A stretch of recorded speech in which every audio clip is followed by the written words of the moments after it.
decimal system of numerals to the Persians, when in fact it was in wide use in the Vedic civilization thousands of years earlier. This is as unconscionable as it is unethical.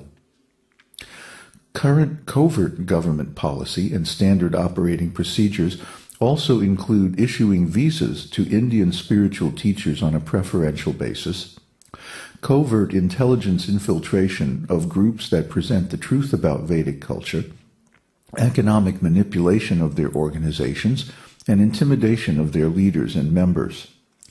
Do you think that this 3,000-year-long program of government propaganda and disinformation might have influenced the quantity and especially the quality of information available in the West about the Vedic culture and its teachings?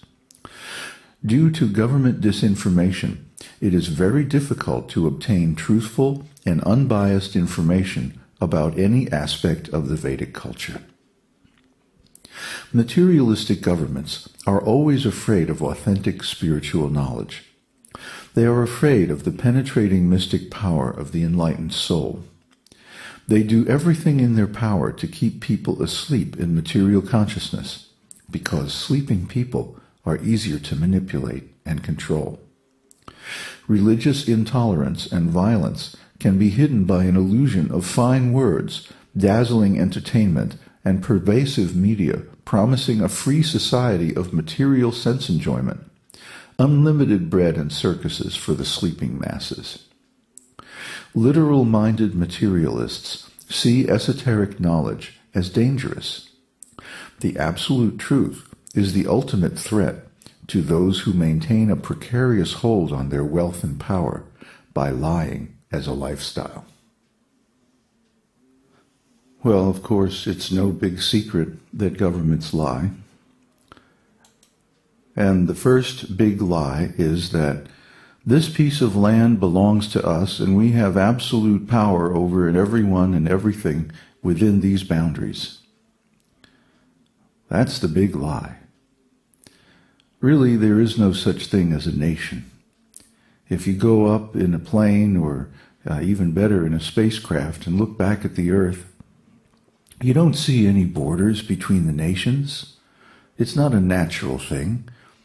They weren't created by God. The natural state is that we have one nation, one human nation all over the world. To divide the world up arbitrarily into smaller pieces and then fight over who's going to be in charge of them is foolish, a waste of time, waste of energy. So the first secret that governments keep is that they themselves are lies. And then they go on to create so many more lies and convince people that they're the truth simply by repeating them over and over and punishing people who don't believe in them. And that's how governments work. Now, imagine the attitude of a government towards a system of knowledge based on the absolute truth. The absolute truth rips aside all curtains of illusion, and it looks at the naked reality underneath. It talks about the real nature of the soul, the real nature of human existence. It talks about how to become free from the illusions of material life. Now here, the government, their whole business depends on a lie. So they're going to be very much afraid of this absolute truth business. They're going to try to stop it at all costs. So, in one sense, Marx was right that religion is the opiate of the people. At least religion in modern Western society is the opiate of the people because governments want it that way. They don't want a religion that wakes people up. They want a religion that puts people to sleep, that keeps them from questioning the lies that pervade the entire society, language, and culture. But if we really want to wake up, if we really want to know who we are, if we really want to see the truth, we have to confront these lies. Maybe not publicly, maybe not by demonstrating and agitating and making more political nonsense, I want to speak of political violence. That's also a waste of time. But by sitting and thinking about the absolute truth, by reading the original Vedic scriptures that give the complete absolute truth, and by meditating, chanting the name of God, and becoming free from material conditioning. Now, that's dangerous. Why? Because a person who realizes that they are a spirit soul separate from this material body and distinct from this material world is simply not going to participate in the culture of lies. In other words, if I can see that I am not this body, I am not the designations attached to this body either. I'm not a Republican, I'm not a Democrat, I'm not a consumer, etc. and so forth. I'm not a worker, I'm not this, I'm not that. Okay, I'm something completely different, something that transcends the whole game. All of a sudden, I can't be pushed around by people who want to manipulate me using those labels. Well, if you're a Republican, you're going to vote for so-and-so. Or, well, if you're a Democrat, then you stand for this and that. Wait a minute. I'm not a Republican or a Democrat. I'm a follower of a completely different system. I don't believe in any of that. I don't accept any of that. Okay, I may have to deal with it for convenience. For example, if I'm traveling and someone wants to see my passport, then they may say, "Are you an American?" I have to say yes. But actually, I don't think of myself as an American or as a citizen of any country, because according to the esoteric teaching, all these countries are simply abstractions. They're conventions. They're lies that people tell and make other people, coerce other people into agreeing with. Why? Because they want to stay in power.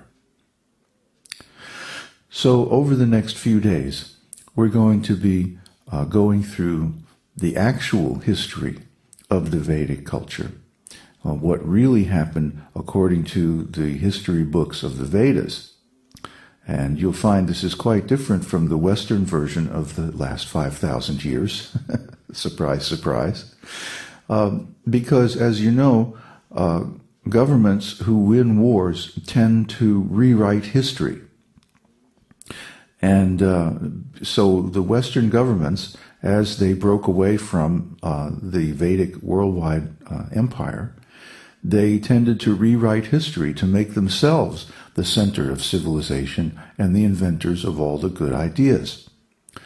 So that's how governments operate. They say, first of all, they have a revolution, kill a bunch of people, usually the more intelligent people. And then when everybody left is cowering before them, they say, oh, okay, now, we are the ones who invented civilization. We're the ones who came up with all these good ideas. We're the most advanced nation that has ever existed on the planet. How many times has this lie been repeated? So we can understand that these different lies serve a material purpose for dealing with people who are asleep. But the people who want to find their perfect body need to wake up and confront the supreme absolute truth.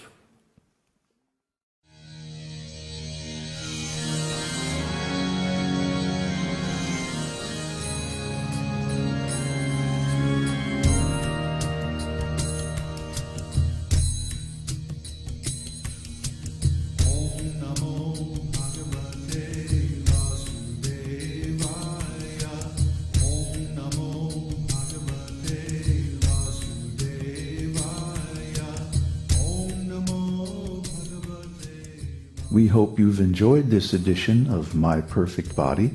This is David Hughes, your host, reminding you to visit us on the web at esotericteaching.org, where you can purchase the complete Esoteric Teaching Introductory Seminar DVD and many CDs of transcendental music and mantras.